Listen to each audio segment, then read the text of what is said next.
Hello, everyone, and welcome to another episode of the Operation Miss podcast, where we have lovely guests come on and equip our listeners with tools to survive delivery and thrive afterwards.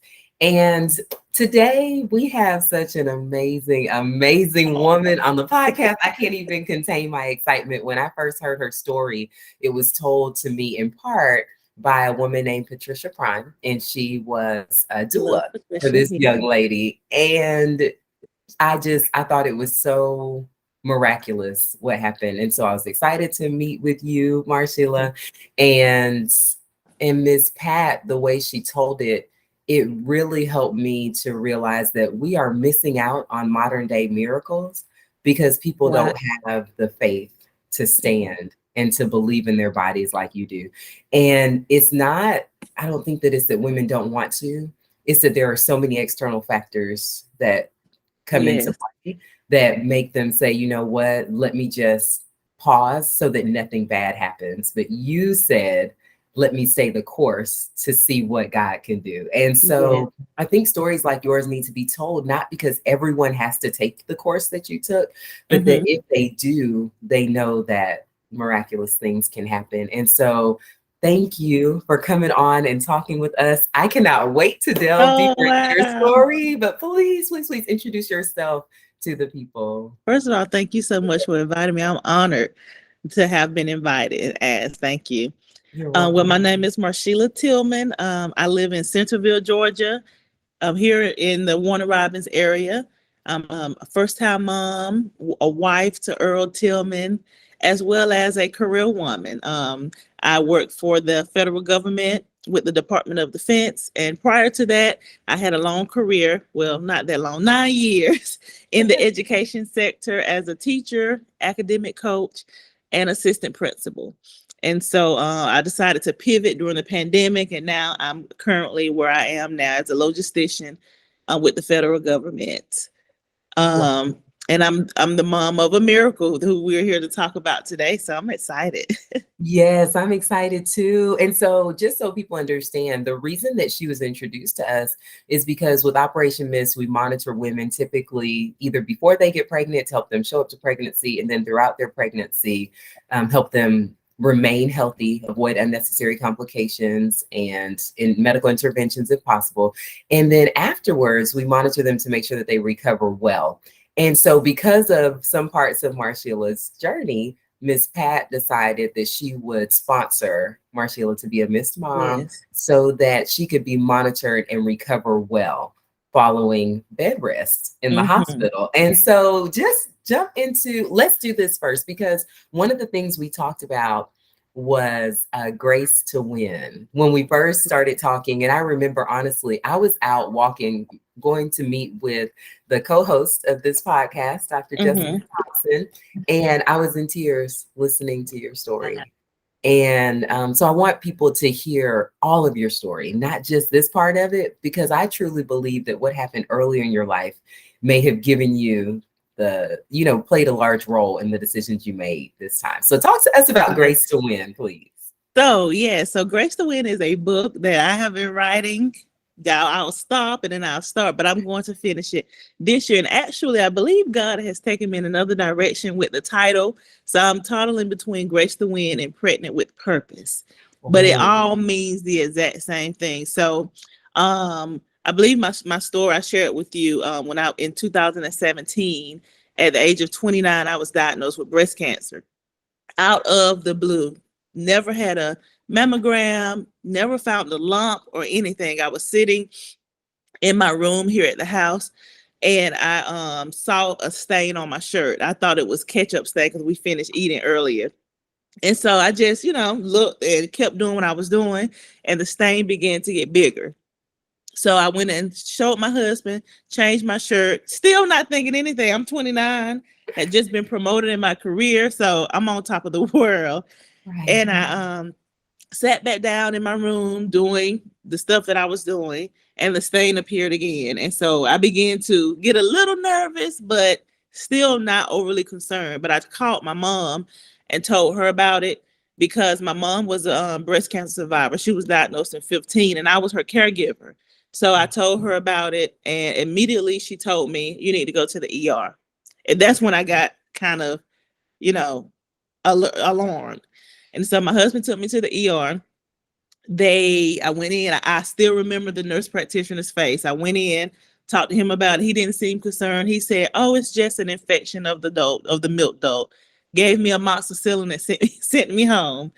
And so I just still, there was something, a nervousness in the pit of my gut that said, it's not an infection.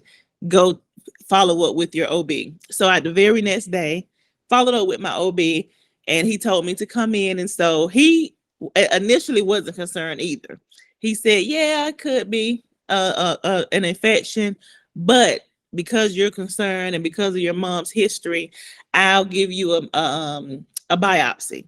Did the Wow. biopsy, scheduled me for the biopsy the following week, went in for the biopsy, and came home to recover because they had to put me to sleep for that. And I went in for my post-op a week later on a Wednesday, May 24th, I think. And the Dr. Farmer said, I went by, let me pause and say, my husband was gonna go with me to my post-op. However, I needed him. We had a graphic apparel company. And so I asked him, "Hey, can you stop by Hobby Lobby and get some material, and I'll just go to my appointment," not thinking much of it. And he said, "Yeah." So I went to my appointment, and when she walked in with a smile on her face. So I'm, not nervous. And she said, "When you were on the table and we were doing your biopsy, I knew everything looked good because you're young, you're healthy, you don't have any issues." She said, "But when we sent your labs to the pathologist, it came back with cancer." And she said, we were all so shocked." And when I heard those words, it's almost as if a calmness came over me, which those who know me know that normally, I have anxiety. I'm going to say I had anxiety. God delivered me Amen. from anxiety. But in that moment, I became very calm, and I said, "Okay." And she told me, "You're going to have a double mastectomy and chemo." And I said, "Okay." I said, "Well, I'm going to follow up with the Cancer Treatment Centers of America. My mom is a patient there, so I'll go there." So met my husband and my mom and my in-laws at my house. And of course, everyone is devastated, shocked, just absolutely dumbfounded. But we prayed, and that same day, I was able to get an appointment with the Cancer Treatment Centers of America. They called. They even assigned me to a survivor who called me to encourage me Wow. for what the journey I was about to take. Fast forward, I went to my appointment with the Cancer Treatment Center. They did everything, another biopsy, talked to a surgeon, and the surgeon, I had to have a right breast mastectomy, not the left breast, but just the right breast mastectomy. And the surgeon said I was going to have chemo. I didn't want to have chemo. I got my locks. I don't want those Right. who have locks understand, or people with hair anyway. But I didn't want to lose my locks, and so I said, "God, I don't want to have chemo. But if that's what's best, hey, I could just save these and reattach them later." But when I went in to prepare to start the process for chemo to get the port, they came back and said, "We looked over everything, and you don't have to have chemo. Oh, You just have to have 30 rounds of radiation." So did all of that rounds of radiation, had reconstruction surgery, and that was, God delivered me from that. There was a time in the hospital where my heart rate dropped just like that. I bottomed out and blacked out. But God delivered me from that, and I'm here today to tell that to tell yes. I'm a cancer survivor at when I was Amen. 29 years of age. Yep. Wow. So, Marsheila, I really want to highlight something about this story before we move forward. You followed your gut. You said the next day you went in to see an OB. Mm-hmm. Women, what we see happening, and this happened just as recently as last night. So this is Wow. really fresh on my mind, and I love the courage that you had to just say, I'm gonna look to someone else just to get another opinion. there was a young lady, and she got discharged from the hospital, and she was walking. She was fine. She was like you, to and from the NICU, Mm-hmm. but was doing fine. And then about a week afterwards, stopped being able to walk. Mm. So she called into the hospital. They were like, "Oh, it's probably nothing. If something were wrong with your tailbone, which is what we think it is, you wouldn't be able to sit down. Just go back home." So she went back home, and she stayed there for another week, and still could not walk. And so went back to the hospital. They said that it was a sciatic nerve issue. Just go back home. Gave her medicine, and it's like she cannot move Oh without my goodness. she is using the bathroom on herself. She is a Mm. mother of 6 now and Wow. cannot take care of her newborn. And because of sometimes a lack of resources, a lack of time, you don't follow up with the symptoms soon enough Yeah. for something to be caught. And so she called me, and last night I went to go see her, and she will be going back to a hospital where they will admit her today and actually Mm-hmm. look at her, because I believe her pelvis is actually dislocated, got dislocated during Geez. delivery. And so I say that to say, if we don't follow up on symptoms, we're the ones that hurt. And we know how rapidly cancer can grow Yes. and Mm-hmm. spread and attack the rest of our bodies. And doctors, while they are amazing, like your OB that you saw was amazing, it was like, if Yeah. it concerns you, it concerns me. And Yeah. all I want people to hear is follow your gut Mm-hmm. and put people on your team who are willing to investigate your symptoms and trust your gut as well. Yeah. Because had you not, your story could have been completely different. Completely different. And I also want to add that, of course, we trust doctors. They are the professionals. They're the experts. However, you're the expert over your own body. And we know when something doesn't feel right. We know, and if one doctor won't take you seriously, we have to go to another one, because while they're the expert at what they do, we're the expert at our bodies. We know when something is off. And I know as African Americans, there's a stereotype that we have a high tolerance of pain, that, and a lot of times we don't move on it because of that stereotype, and because we're so used to being the be all end all for everything and everybody. But even with the high tolerance of pain and the busyness of life, we can't take anything at chance. We can't take anything at chance. Oh, I love that you said that, and I love that your story shows the importance of that. Mm-hmm. So thank you for sharing that. Yes.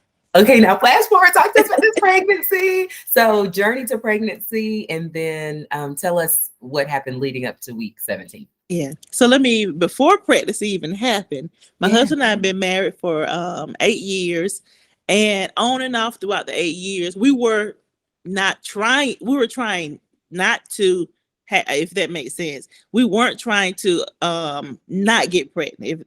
So we were, doing everything that you do to get pregnant, and it just wasn't happening.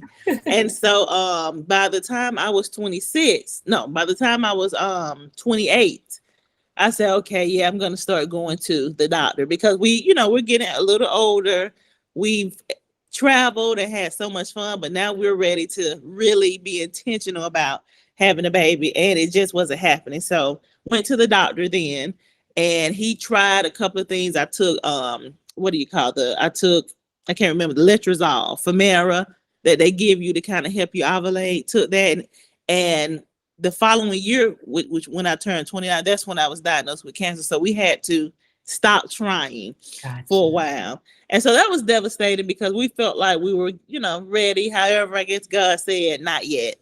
And so when I decided to make the pivot in my career at 21, but even before that, I always said, when I have a baby, I want to be able to work from home, or either be a stay-at-home mom. So once 2021 came, and I decided to pivot into a new career, that's when we became serious about trying.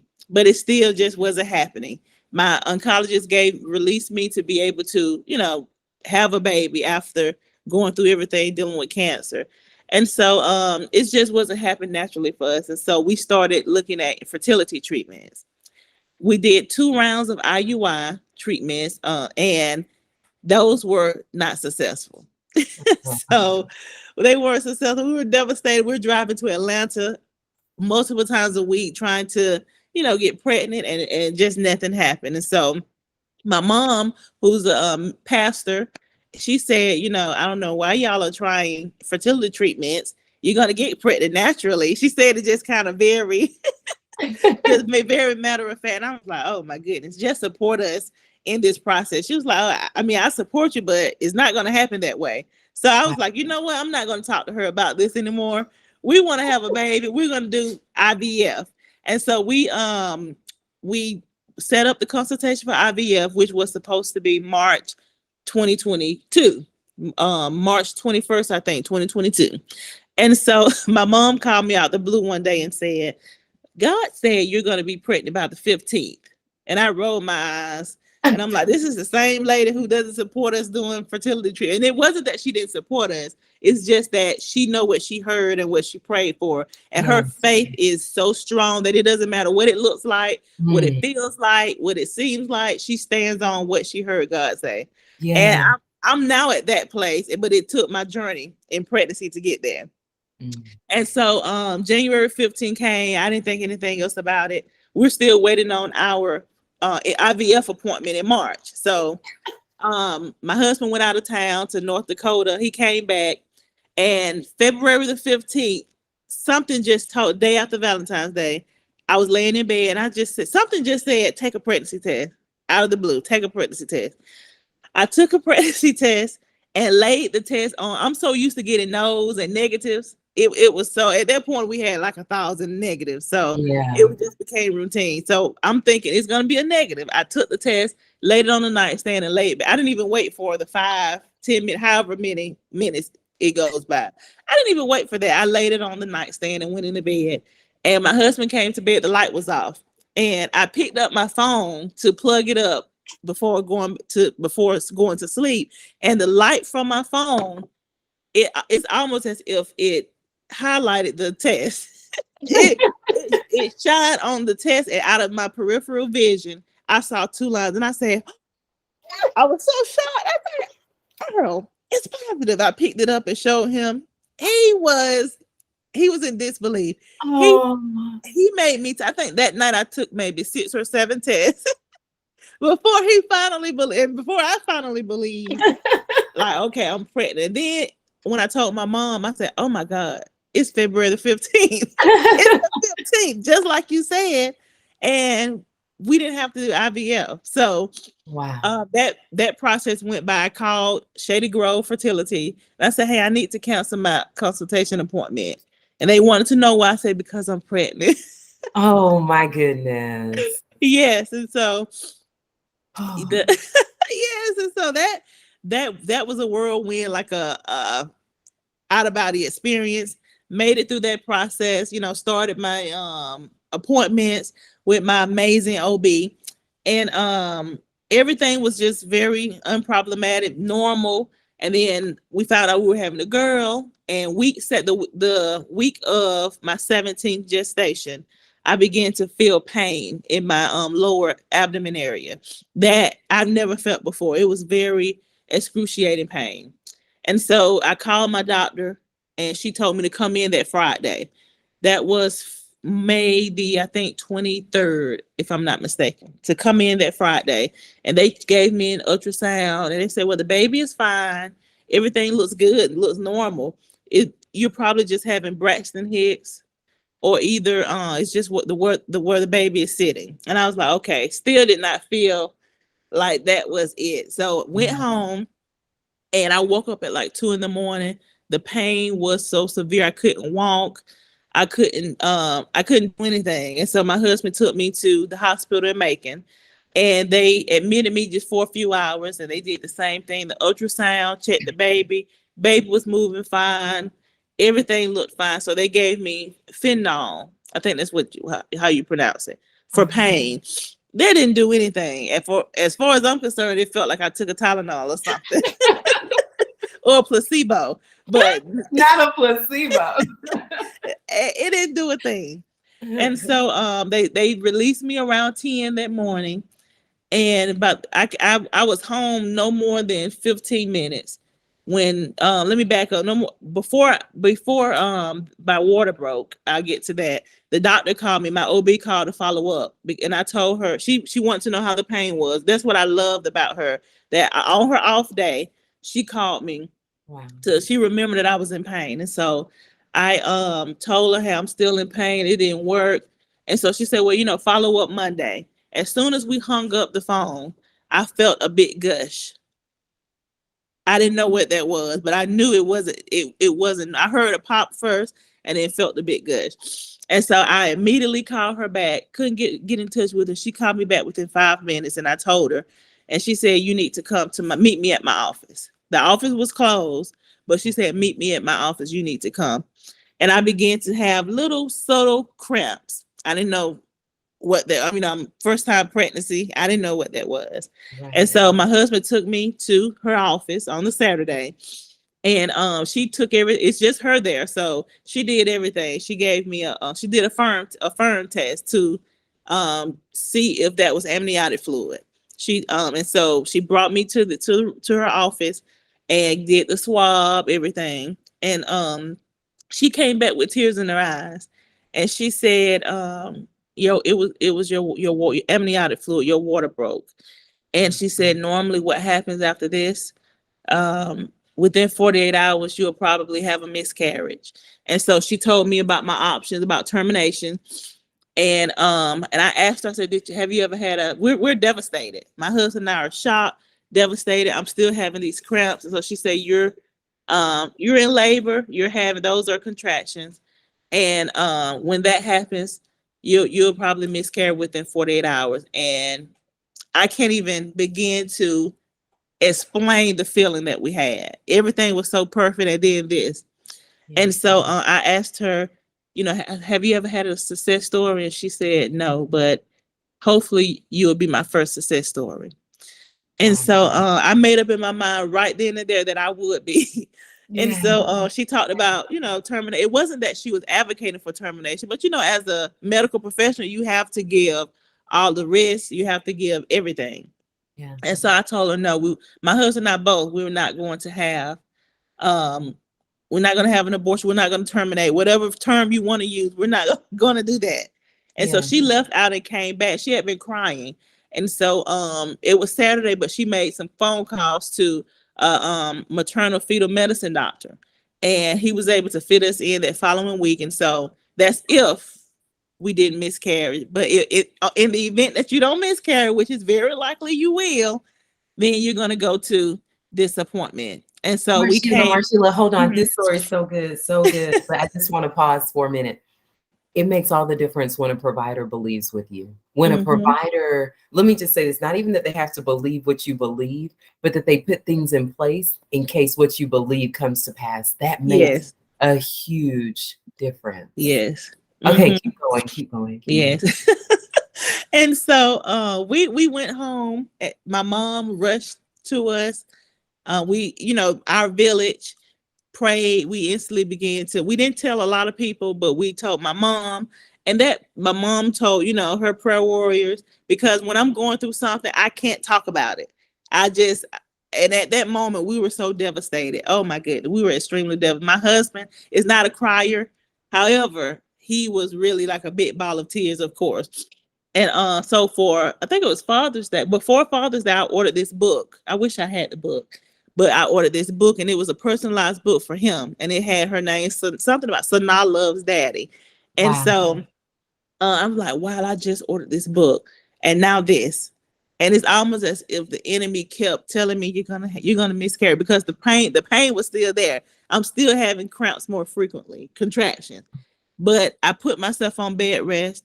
I did research about the PPROM Foundation. So let me pause and say I was diagnosed with PPROM, which is I think it's PPROM is pretty much premature rupture of the membrane. Yeah. And so I was diagnosed with that. And I went to, I stayed in the bed. I didn't do anything. My husband went and bought all the vitamins that the PROM Foundation said to buy, vitamin E, vitamins, everything. Wow. I watched top TikTok videos. I even reached out to a TikTok doctor a maternal fetal maternal fetal medicine doctor, and asked her, because she made a video on pre-prom. And so I reached out on her on Instagram and asked her about um success stories. Is there any hope? She messaged me back and said there's no research that supports this regimen that you're talking about, and the success is slim to none. And I'm like, oh, every time I heard that, my heart just, and then I Mhm. remembered we're going to stand on faith. It doesn't Yeah. matter what we feel, we're Yes. going to stand on faith. and, and so went to the first MFM doctor that following week. He wasn't there. He let me see his nurse, his midwife. And so I wanted to speak with him. And so the midwife was very sweet, very knowledgeable. They did an ultrasound and they discovered that there was no amniotic fluid. All of Oh, the fluid that left, and there wasn't any there. So my baby went from having a full tank of gas, so to speak, yeah. to being on E. And and so I asked her, like, what happens next? She said, well, babies can't develop without amniotic fluid. So what happens is you miscarry or either terminate. And so the MFM called me and said, yeah, he was a very strong proponent of termination, not because of his personal beliefs, but he gave the science. According to the science, your baby cannot grow without amniotic fluid. And if she happens to survive, he said, which is a 1% chance that she'll survive, she's going to come out mentally incapable. She's going to come out restricted. Her limbs aren't going to grow. She's going to make brain. He just gave all of the negatives. And he said, you're young. His exact words were, you're young and you can terminate now. And your husband, you all still have a Mm. chance to get pregnant and have a very healthy. But he said, I know people who have gone through this. They terminated and they were able to get pregnant and have a healthy pregnancy. And so he said, and if you don't terminate, then you have about a 5% chance. He said, because you could have, without amniotic fluid, you could get an infection. And if you get an infection, you have a 5% chance of survival. And I said, what's the percent of my baby surviving? And he said 1. I said, I'll take that 1%. I'll Mm. take that 1%. And so he wanted to make another appointment. And I said, I'm gonna look for another MFM because at this point, you're not believing with me. I understand the science. I Yeah. 100% understand the science. However, I need someone who can at least give me a little hope. And he wasn't it. And so I found an MFM on Facebook. Wow. Yeah, Dr. Misty Patel. I'll never forget her. I typed in this lady, one of my Facebook friends posted. I typed in MFM, maternal fetal medicine doctors, Macon, Georgia, and this lady posted a status about this amazing doctor in Macon that helped save her baby. And so I found, she tagged the doctor. I clicked on the doctor's name and I kind of kept it in my memory bank. So that following week, I called my doctor and said, I want to be transferred to Dr. Misty Patel, this doctor. And so the nurse said, unfortunately, because you've already started a process with another provider, they don't, Atrium Health don't allow pretty much switcheroos or transfers. And I said, okay. So we prayed. I don't take no for an answer. Girl, no, me At either. all. I don't. And so we prayed and I said, okay. I called back the next day. I would like to be transferred to Dr. Misty Patel. And so the nurse called me back and said, you know what? I'm going to send a referral. They normally don't accept referrals, but I'm going to send a referral for you. She said, just stand by. Got the appointment just like that. Wow. So Oh my goodness. I share that part to just encourage your listeners and your viewers to be persistent. Yes. Don't take no for an answer. If Yes. if the front door closes, go through the back or go through the window. Oh my goodness. Wait. Okay. So I have to tell you this. I don't know that you know this about my story. So I had preeclampsia and my midwife caught it, but she's the one who delivered my first child. And Okay. And the neat thing though was that when I got pregnant, I called her and I said, hey, I'm pregnant. I want to have another home birth. And she said, I'm so sorry, Catherine, I'm retired. And I said, oh no. She was like, yeah, I've had some things happen in my life. I'm not delivering babies anymore. And I was like, oh, and I, listened to her and everything that was going on. And then I hung up with her. My husband said, okay, so what's the process now? I said, we call back next week. And he was like, what? We're going to keep calling back. So she says, yes, she is going to deliver my child. And when I called back the next time, she said no again. And then I called back. She's like, okay, Catherine, I will come out of retirement for you. And I was like, okay. And she saved my life, Wow. And I just think about what you said with persistence. Sometimes we give up after the first no, but when we watch our children, as you watch Sanaa develop, it's like they do the same thing over and over and over and over and over and over again. And that is how they learn to walk, to crawl, to sit, to grow. And we as adults, for some reason, we hear no, and then we don't ask again. But that yes could be the thing that saves our life. Yes. So keep going. Yes. And so we made the appointment, went to the hospital to meet with Dr. Patel and her team. And so she started the process. And so she told us, she gave us the statistics and the science. She said, but if you choose to move forward with this pregnancy, we're going to do everything in our power to save you and this baby.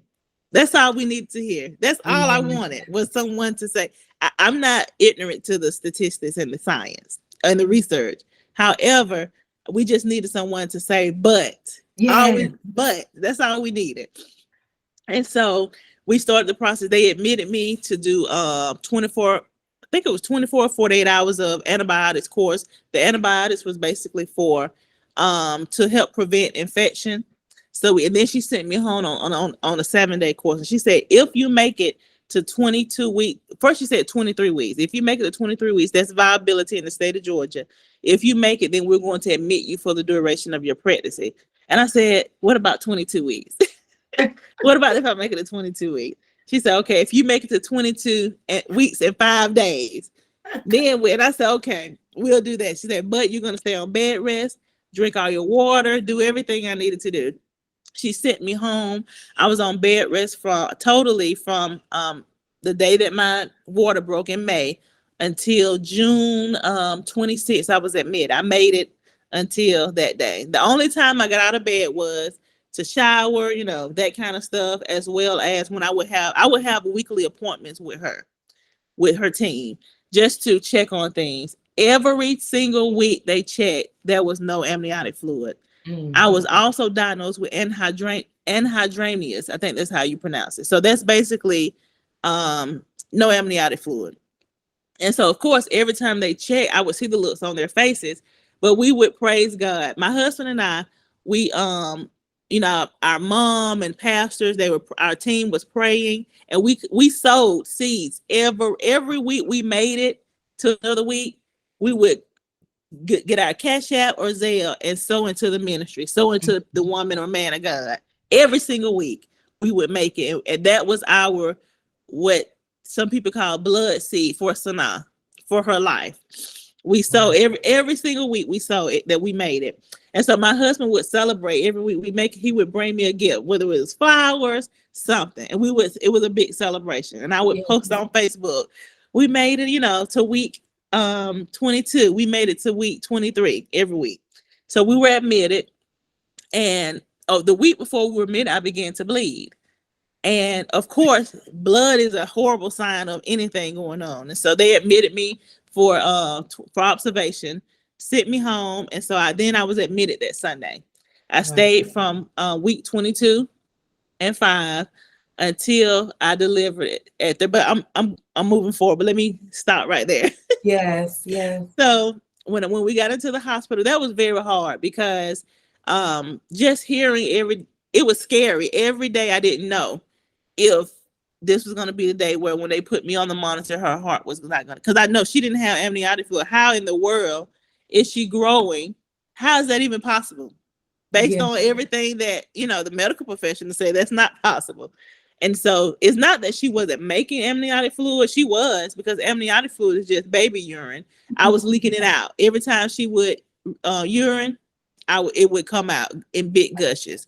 Blood as well as amniotic fluid. And so every time the doctor would come in, she would tell me, tell me the reality of things.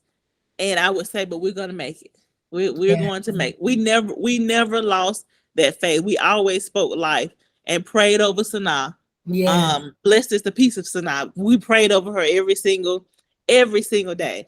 And I Yeah. stayed in that bed. I got out the bed to shower, my husband, to break up the boredom. He would go and get a wheelchair, put me in the wheelchair, and just push me outside just to get some sunlight, because we were in the Yeah. hospital for 59 days. Oh, So yeah, just to get some sunlight, he would push me out to, try to kind of keep me up. He brought board games. He yes. did anything that he could to just kind of lift my spirits and keep us motivated. He really Girl, did. girl. Oh my goodness. And I feel like this doesn't even need to be said, but it does. The person you have a baby with, I was the just, person you do yes. life with. No, I just, it makes a huge difference, And like you said, having prayer warriors and people in your life, but that husband, there is Oh my nothing goodness. that replaces a good husband, a faith-filled husband who will pray Yes. with you, who will support you, who will encourage you, who bring games to you and stay by your side. It is not easy. Everybody has life going on, finances to consider, Mm-hmm. but all of that was put to the side, because you see some people and they say, well, I got to work for my family. I would be there, but I have to work for my family. But Yeah, your husband said, I will provide for my family. I will be there for my I family. will be there. Yes. Right. And so Mm-hmm. please, whatever flowers you want to give to him, do, because men are the solution to the maternal Yes. health crisis. I will never, nothing will 100%. convince me otherwise. Mm-hmm. Right. They take that role in our prayer work. What else can Mm-hmm. what can we not do with a strong family, with a strong husband, and people around us who believe Oh like my goodness. It's so important. And out of 59 days, he stayed home one day. That's because my mom wanted to stay. And she wanted to stay more days, but he was like, mm-mm, I want to be there. wow. So but yes, it's so important. And it made the world of difference, because when I was 2 weeks, there were moments where I was just ready to go home. I was so weak and just scared, and just like, you know what, I'm tired. This is a lot. I'm tired of, I had to have injections every single day because of, what do you call it? Blood thinners. I had to have those injections every day. I had to take, I don't know how many pills. I had to undergo. You don't get rest in the hospital, because they come in every 2 to 3 hours. I mean, you don't get rest. And at one point, I was like, after 11:30, please don't come in. I need a break. So they put a sign on the door. No, don't come in after 11:30. And so it was a lot. And every day we was like, we're gonna pray to make it, because they say if you make it to 34 week, that increases your chance of surviving the baby being fine. And so, however, the week 30 was that August the 16th. That Sunday, I began to have pain, and I'm like, this feels very familiar. And so the residence doctors, they was like, oh, you're just having irritable, your uterus is just irritated. And I'm like, no. They gave me Tylenol, and I'm like, this doesn't feel right. So I had those cramps, those pains all of all of Sunday, all of most of Monday. And so my MFM doctor came in, and so they would put me on a monitor, and they said, well, yeah, no, you're not having contractions, so it's just irritation. I'm like, oh, bro, y'all don't know what y'all doing. That's what, at this point I'm irritated, because you had contractions before, Right. and I'm irritated, and I'm about to like say some words that are not godly. So when my MFM came in, I said, hey, is it a thing to be able to have contractions and they're not found on the monitor? And she said, yeah, especially when you're what do you call it? When you're early Mm-hmm. at your gestation, yeah, especially doing that, because I was 29 weeks at the time. And so that's all I need to hear. And I said, okay, because I started snitching. This doctor said blah blah blah blah blah blah. And so she was like, well, let's have them check you. They checked me, and how many centimeters was I was 4 centimeters dilated. And I said, I knew it. And I couldn't wait for that doctor that gave me Tylenol to come back in and say, I told you I was having contractions. Right. So the doctor said, oh, you're having a baby. They rushed me to the labor and delivery, to L&D, because I was in the antepartum ward. So they rushed me to L&D. They prepped me, did everything. I was so hungry. But, at that point, you can't eat anything. And I'm like, baby, don't come. I need some food. Don't come. But they wouldn't let me eat. So my mom rushed up there because my mama, that's one of my best friends. She's not going to miss a thing. Yes. So she came, they put me in the room 301. Everybody came, so put me on the monitor. There was this black nurse. I think her name was Charmaine something. She was a travel nurse. And she came and said, let me put the monitor on you again. And she placed it in a way that no one has placed it before. And it picked up the contractions like that. Wow. She said, you've been having contractions. She said, most nurses don't know how to. She said, because you don't normally get these type of tests until you're 30 plus week, 37, 30, whatever week. She said, but in your case, your baby is small. So you have to know where to place the monitor. And where she placed it, she said, you're having contractions. And so and I said, God, thank you for confirming that, because in my mind, I'm like, I know this, but it's not picking up. So I was of course I was in active labor, and I kept saying, God, let me make it to 30 weeks, because they would say, if you can make it, if you make it, each week is progress, of course. First, if you make it to 29 weeks, that's good. If you make it to 30 weeks, that's even better. If you make, and I said, God, let me make it to 30 weeks. Wow. I turned 30 weeks August the 16th, 2022. The baby came, Sanaa came at 11:11 a.m. on August the 16th, 2022. Oh, excuse me. And she came out screaming, crying, kicking, everything the prior MFM said that wouldn't happen happened. And even in the Bible it said, and the opposite occurred. Everything that was said, everything the science says, everything the statistics says, the opposite happened. Every single thing. And so I didn't know it at the time, but a doctor was in there, one of the head chiefs in the hospital. She came in. She wasn't, on the MFM team, but she came in and stood in the back. And then when I was getting ready to push the baby out, she came up and helped supported that. I didn't know that she was in there. Part of her reasons for being in there was to witness the outcome. And she texted my OB that I hadn't seen since I transitioned to the high risk doctor, to let her know, your patient's baby made it. And she's here. And she said, and I found that out because the day that I had the baby, they put me in the postpartum room, and they took the baby to the NICU. And the doctor, she came to visit me, my OB. She had just had a baby, so she was there for her postpartum appointment. And when she got the text, she found me and came to my room. And she said, the doctor who was in there was texting me. She said, have you heard of APGAR score? And I said, no, I've never heard of that. She said, and she told me what that was. I know it, what, I can't really explain. It's like a score, 2 scores to kind of predict how well the baby will do. And she said the average score, I think she said for one of them is a 8, and the other one is I can't remember. I don't know. Like 7 or above. They looking 7 or above. Like 7 or above. She said your baby who developed in your womb without amniotic fluid scored an 8 and a 9. And she started to cry. She said, you asked me, had I ever had a success story? And I said, no. And I hope you were my first one. I said, I'm your first success story. So baby Sanaa, she spent 8 weeks in the NICU, came out. She had to be on CPAP machine, low flow CPAP, but everything else completely normal, doing very well. I don't know, can you bring her in here?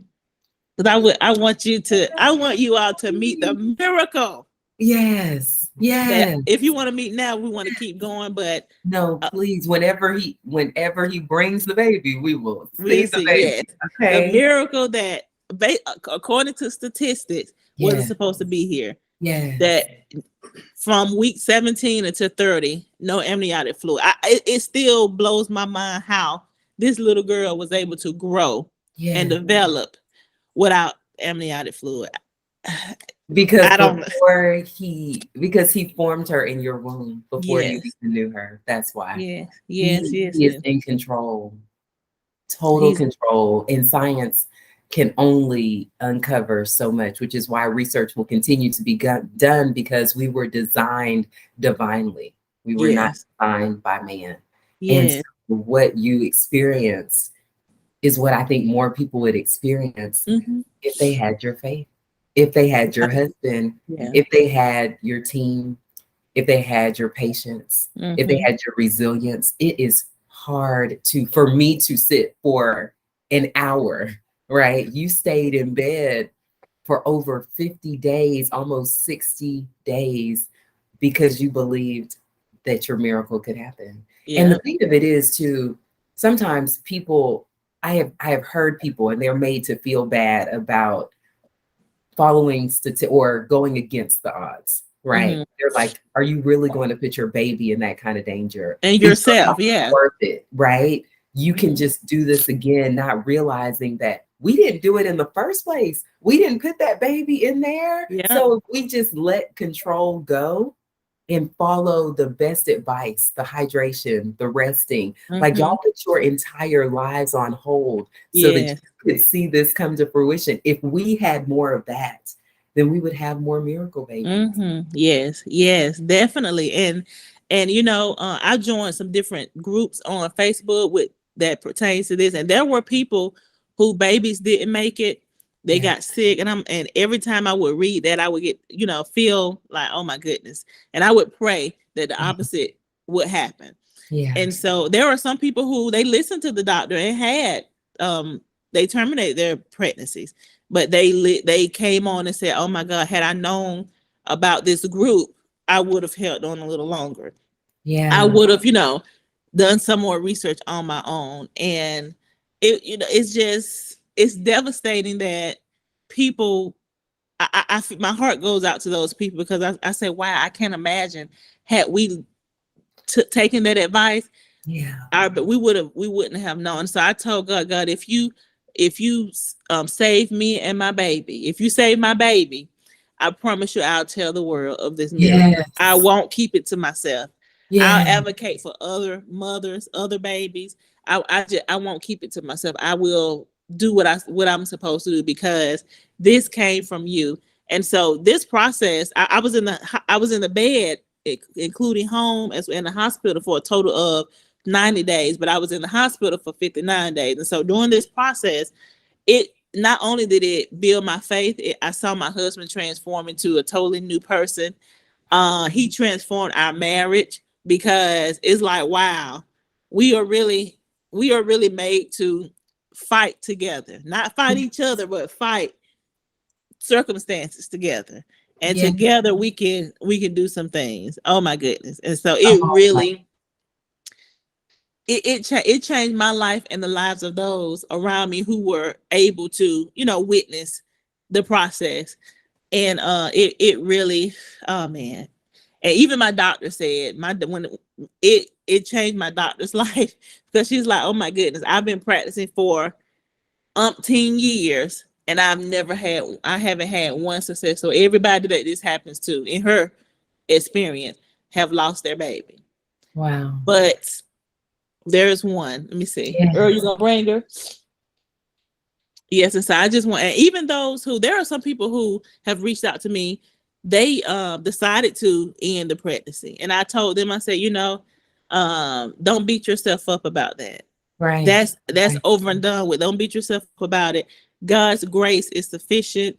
He doesn't hold things over our head. You didn't know. You listened to, you know, what people, but for me, come here. I just want to show the miracle. But for me, this is what we decided to hold on and trust God. That Yes. doctor who, Yes. yes, Yes. the miracle that doctors, according to science, that she wasn't supposed to be able to move her limbs and Yes. Yes. do Yes. all those things. She just woke up. But this is Sanaa Uriah Tillman, our miracle baby. She's looking like, why did you wake me up? Thriving. Yes, ma'am. So this, Such a blessing. yeah, this is the miracle. She's getting over the flu and croup, so she's still a little bit congested, but Oh, she's perfect. She's she is absolutely perfect. she Yes, is ma'am. perfect. And when I tell you, it's funny, people don't understand the toll that going to and from the NICU can Oh my have on goodness. your body, Yeah. but you can. Like, what is neat about Miss Pat is Oh, that she is she's an able, angel. yes, girl, talk about her. She's Let me, amazing, right? let me tell you something. First, I have to give a shout out to my sister, Fanika Miller. Fanika connected us together. I didn't know Miss Pat who she was or any of her services before Fanika called and said, sis, she followed our story and she wanted to connect us. She's a oh my goodness. I can go all day about Fanika. But she connected me with Miss Pat. Miss Pat came, and this lady is a wealth of knowledge. She's a registered nurse. And first of all, no shade to doulas all over the world, but to have a doula who's also has that medical piece, that health piece, she's a wealth of knowledge. Not only is she a phenomenal doula, she's an amazing lactation consultant, amazing support. She's a prayer warrior. I mean, she told me about you, and I'm like, girl, I trust you now. I trust you with my life because you connected me with Miss Catherine.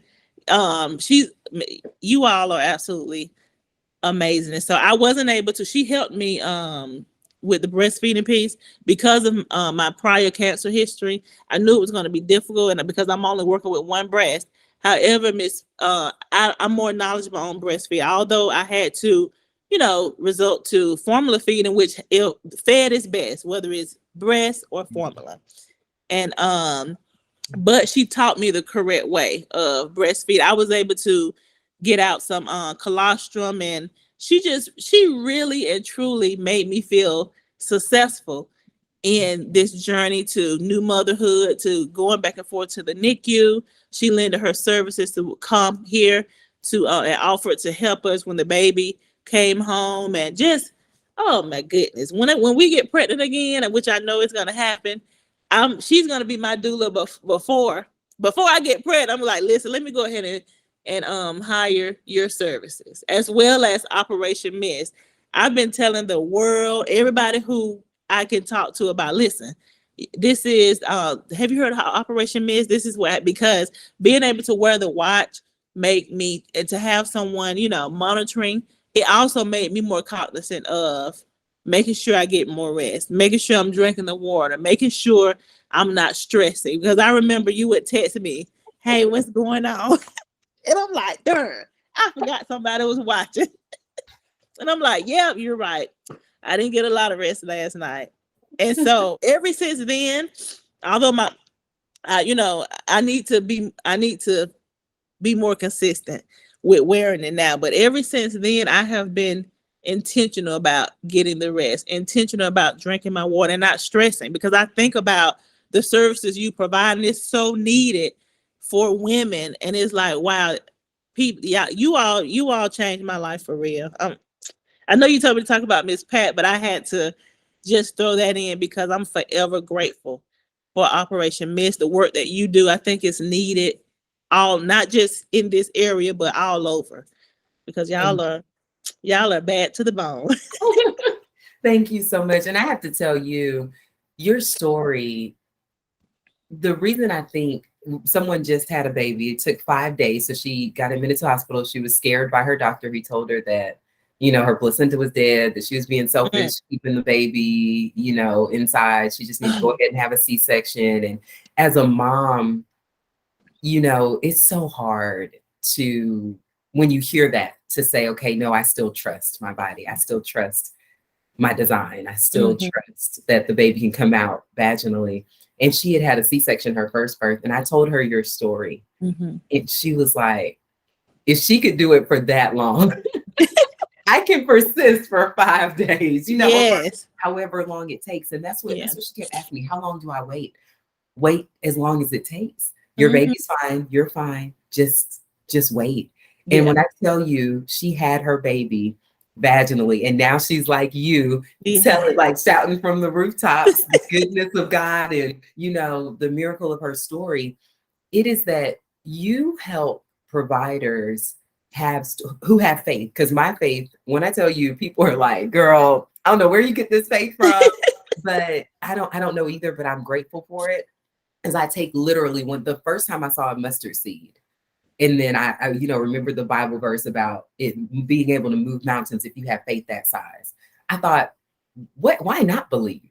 You Right. know, what's the harm in believing? Because Right. even when I do listen to women who, you know, they do what you did and then it doesn't turn out the way that they wanted to, they don't regret the Right. time that they had with the baby. They Hmm. don't regret the relationship that, you know, the relationships that grew as a part of the process.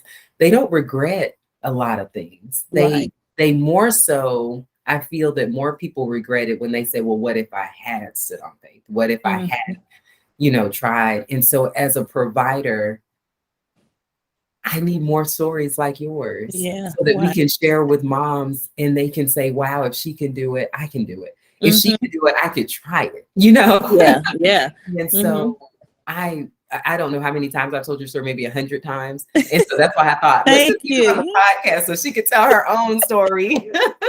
Because hearing it from you, the detail that you went into, it lets people know it's not easy, Hmm. but it's It's possible. yeah. It's possible. When you said that, they said 1%, 2%, 5%. And you're like, wait, there is some possibility Right. of I'll doing take this. it. Like as crazy as that sounds, that's Mm, all God needs is that 1%. I give it to him. And whatever his will is, I didn't want his will to be where we end up, you know, in the opposite direction. However, and you're right, even when the outcome isn't the same, the transformation that you go through during the process. And yes. because even if they say, oh, you're not, it doesn't matter what it is, cancer, whatever. Oh, your loved one only has a month to survive, but they survive 6 months. Right. That's a miracle of God has the final say. Even, you know, God wins, even if the outcome isn't what we think it should be, or if what we wanted it to be. And so Yeah. you're absolutely right. It's more than just, this process was more than just me having a baby. It Yeah. was life changing for myself, my husband, and so many strangers, so many people who have that I don't even know who reached out because they heard the story or read about the story. And so it's just so important for women and men to just listen to your gut. And I remember Pastor William Murphy, when I had cancer, I went to his church at the Dream Center, and he told me to guard my ear gate.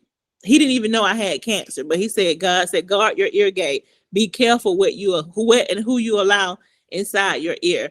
And I took that to mean in addition to being careful not to listen to negativity, but also guard where I think, where I allow into my mind. So no, and I try to be intentional in this process, in this experience, as well as prior experiences, to make sure even when I'm feeling like, oh my goodness, it's gonna be bad, I immediately debunk that thought process with something positive.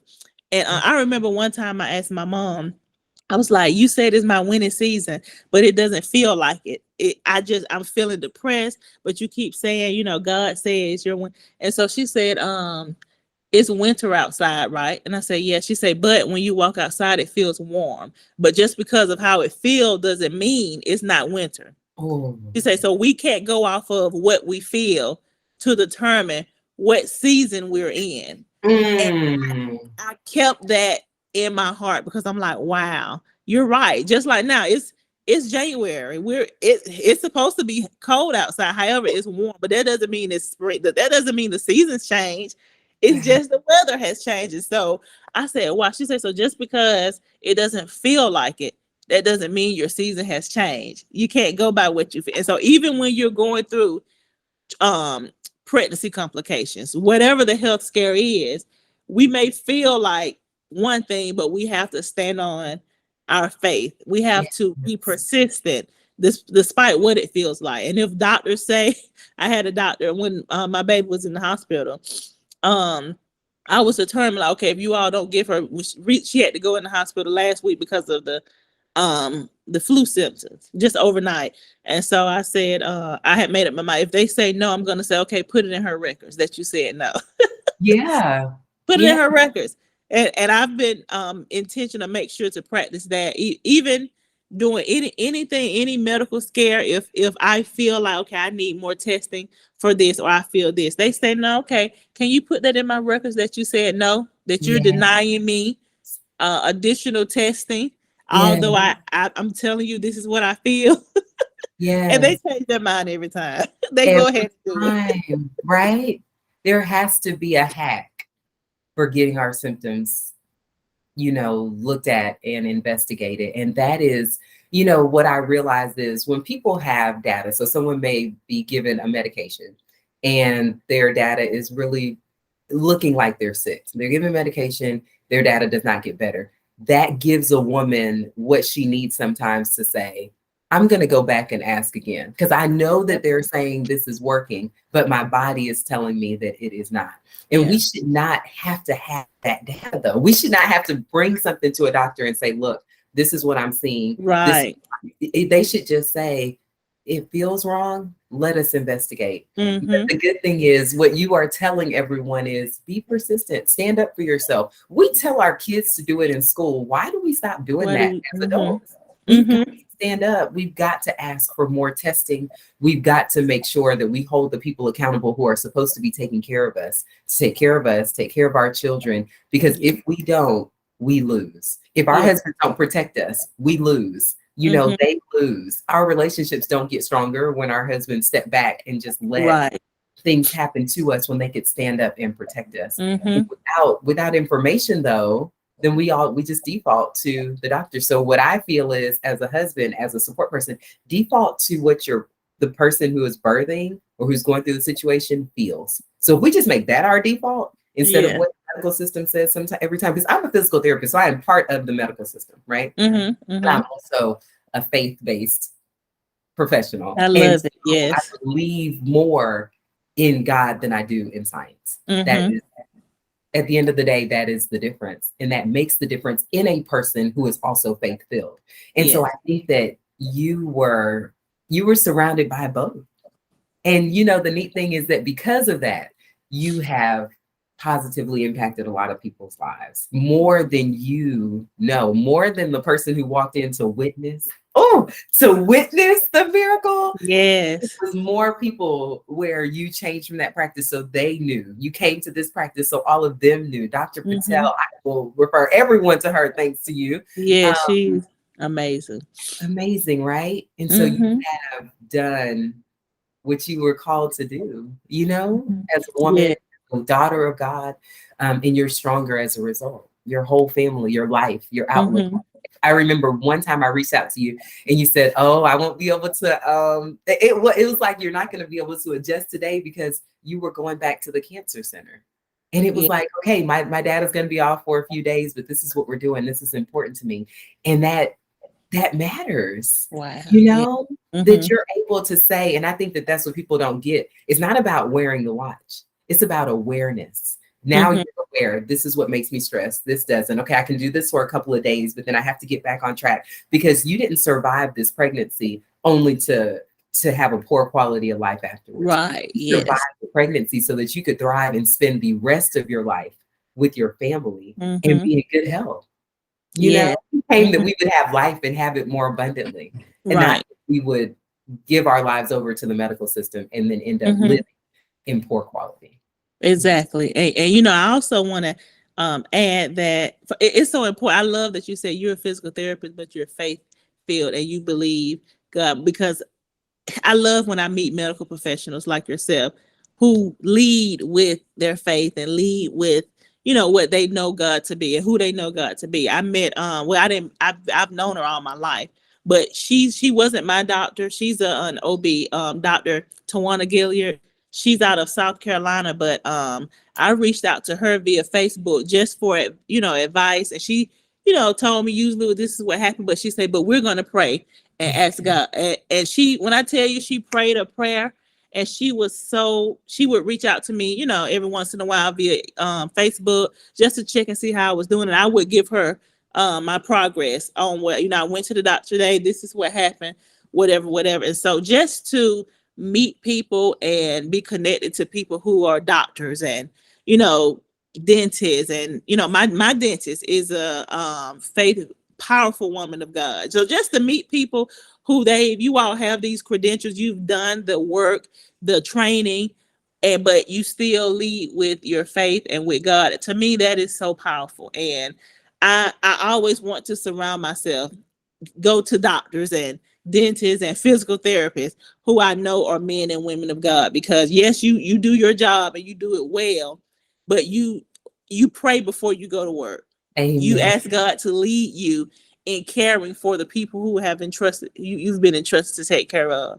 And I just think that is so important. And I just thank you for being one of those people. It makes all the difference. It does. Thank you. Okay, so as we wrap this up, Mm-hmm. you've given so much good advice. You've given so much of yourself. So you've been so transparent so that people understand all of the emotions and everything that come along with a journey like yours. Mm-hmm. But is there anything that you would like to leave with our listeners, whether it's moms, or actually, can I ask you to leave something with moms, but then also leave something for providers? Because not every provider is going to be faith-filled, but what advice or what would you ask of a provider who is serving women who may not look like a textbook? Yeah, well, for what I would tell the providers is to look again and don't be afraid to listen to the patient. Yes, you are the expert. You spent years and years in school and trainings. However, you're still human, and science is ever changing. So what was the science today isn't the science tomorrow. I'm proof of that. Yeah. So just be open to listen to your patients, even if their symptoms don't look like what you think they should look like, or if you think they're exaggerating, or they're a new mom, so they're just being extra sensitive. Listen to them.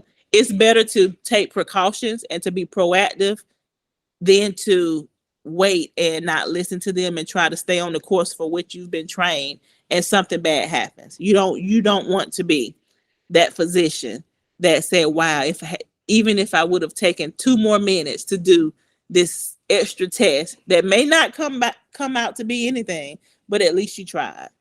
So just listen to your patients. They are the experts of their bodies. It's okay. And then to moms, I want moms to give themselves more grace. It's okay not to always be so strong and be on go every single day.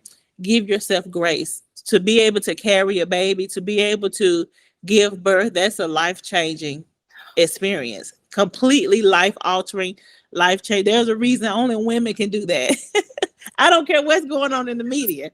There's a reason only women can get pregnant, whether it's by IVF, donor, whatever, or not. But there's a reason why we can carry the baby, have the baby, go through all of that pain, and still get up and wash after you heal, wash the dishes, be all things to everybody.